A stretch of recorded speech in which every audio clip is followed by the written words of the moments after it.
అరటికాయతో కూరలు చేసుకోకుండా ఇలా ఈవినింగ్ స్నాక్ కూడా చేసుకోవచ్చండి. దానికి కావాల్సిన వస్తువులు ఏమేమి మీకు ముందు చెప్తానండి. Welcome to Vanaja నాగండి.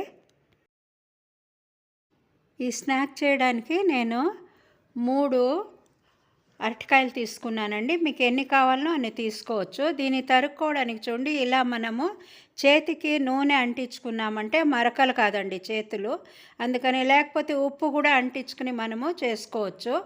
అలా చేసుకున్నప్పుడు ఇది నల్లగా చేతులన్నీ మరకలు కావండి. అందుకని ఇప్పుడు ఈ కాడని ఇలా కట్ చేసేస్తున్నాను నేను. కాడని కట్ చేసి దీన్ని 2 భాగాలు చేసుకుందామండి. 2 భాగాలు చేసుకుని పైన చెక్కంతా తీసేసేయాలి.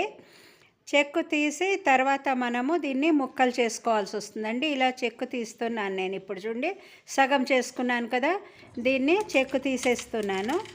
ఆ పైన చెక్కు తీసుకోవాలండి. మీరు పీలర్తో తీసినా కూడా కొంచెం పైన ఇది ఉంటుంది కాబట్టి ఇలా తీసుకోవడం మేలు.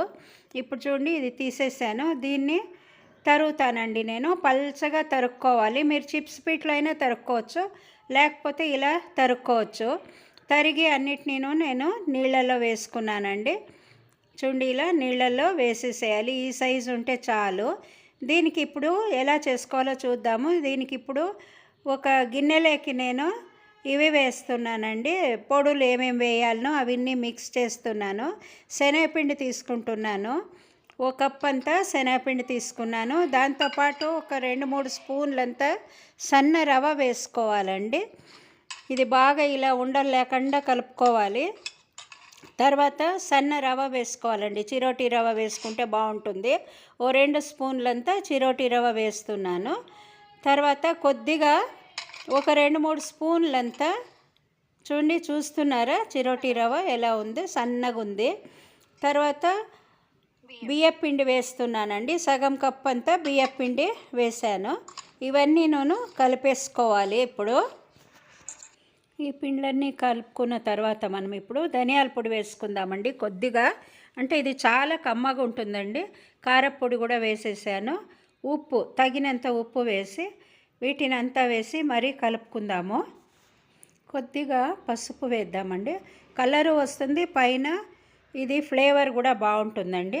ఇప్పుడు ఈ పసుపు వేసింది అంతా మిక్స్ చేసేసాను కదా. ఈ ముక్కలు ఇలా చేసి పెట్టుకున్న దాన్ని దీన్ని ఇలా అద్దుకోవాలండి. దీంట్లో అంటే పొడి పిండిలోనే అద్దుకోవాలి మనము. ఆల్రెడీ అది నీళ్ళల్లో వేసి తీసింటాం ముక్కలు కాబట్టి దానికి పొడి బాగా మెత్తుకుంటుంది, ఏమీ ప్రాబ్లం ఉండదు. కాకపోతే కాస్త నొక్కి పెట్టుకోవాలి. ఇలా అంతను పిండితో కవర్ చేసింది అయినాక స్టవ్ పైన నూనె ఉంచి, అంటే షాలో ఫ్రై చేయాలండి, ఎక్కువ డీప్ ఫ్రై ఏం చేయక్కర్లేదు. దీన్ని షాలో ఫ్రై చేస్తే చాలు. ఇప్పుడు ఇది కోటింగ్ అయింది పౌడర్ది. ఇలా కొద్దిగా నూనె వేసి అందులో మనము ఇలా పెట్టేసేయాలి.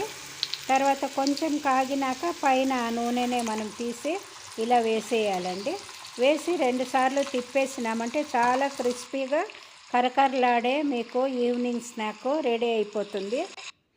2-3 సార్లు ఇలా తిప్పేసుకుని మనము షాలో ఫ్రై చేసుకోవాలి. ఇది చాలా బాగుంటుందండి ఈవినింగ్ స్నాక్. అందులో అరటికాయలు ఆరోగ్యానికి కూడా మంచిది కదా. డీప్ ఫ్రై చేయకుండా, ఎప్పుడు బజ్జీలు అలానే చేసుకోకుండా ఇలా కూడా చేస్తే చాలా ఇష్టంగా తింటారు పిల్లజల్ల. తర్వాత చాలా క్రిస్పీగా కూడా ఉంటుంది, తినడానికి చాలా రుచికరంగా ఉంటుంది. చూడండి, ఇప్పుడు ఈ వాయి అయిపోయింది కదా, దీన్ని తీసి నేను నూనె అంతా వడబోసి, నూనె కూడా ఎక్కువ లాగదు ఇది, దీంట్లో పెట్టేసుకున్నాను. జాలీసో ఇది ఉంది కదా గరిటె, దాంట్లో పెట్టుకున్నాను. ఇప్పుడు దీంట్లో అన్నీ నూనె పెట్టేస్తున్నాను. సాస్తో పాటు తింటే చాలా రుచికరంగా ఉంటుందండి. పిల్లలు చాలా ఇష్టంగా తింటారండి. తక్కువ ఇంగ్రీడియంట్స్తో చాలా రుచికరమైన స్నాక్ అండి ఇది. మీరందరూ కూడా చేసి చూడండి. ఎలా వచ్చిందో కామెంట్లో పెట్టండి. లైక్ చేయండి, షేర్ చేయండి. కొత్త వాళ్ళు అయితే సబ్స్క్రైబ్ చేయడం మర్చిపోకండి. సబ్స్క్రైబ్ అయినాక బెల్ ఐకాన్ నొక్కారంటే నేను చేసే వీడియోలన్నీ మీకు వస్తాయండి. ఇంతవరకు సబ్స్క్రైబ్ చేసిన వారందరికీ కూడా చాలా థ్యాంక్స్ అండి.